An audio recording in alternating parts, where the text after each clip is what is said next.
और सेन वंश के संस्थापक सामंत सेन थे और इन्होंने अपनी राजधानी राढ़ को बनाई।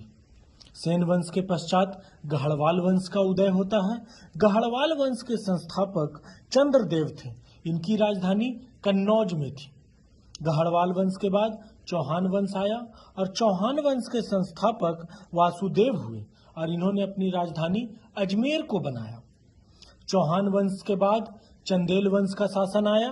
चंदेल वंश के संस्थापक नन्नुक थे और नन्नुक ने अपनी राजधानी खजुराहो में बनाया। इसके बाद उदय होता है गंग वंश का। गंग वंश के संस्थापक वज्रहस्त पंचम थे और इन्होंने अपनी राजधानी पुरी में बनाई। गंग वंश के बाद उत्पल वंश का उदय हुआ। उत्पल वंश के संस्थापक अवंती वर्मन थे और इनकी राजधानी कश्मीर थी।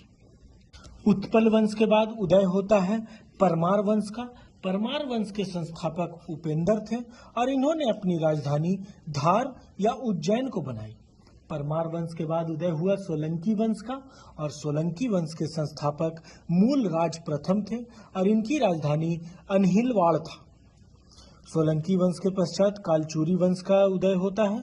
कालचुरी वंश के संस्थापक कोक्कल, जिनकी राजधानी त्रिपुरी थी, और अंतिम वंश चोल वंश। चोल वंश के संस्थापक विजयालय थे और इनकी राजधानी तंजावुर थी।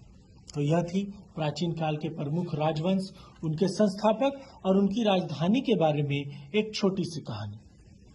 उम्मीद करता हूँ आपको यह जानकारी रोचक लगी हो। अगर रोचक लगी हो तो लाइक करें, कमेंट करें और अपने साथियों के साथ शेयर करें और हमारे चैनल द हिस्ट्री टेल्स को सब्सक्राइब करना ना भूलें। धन्यवाद।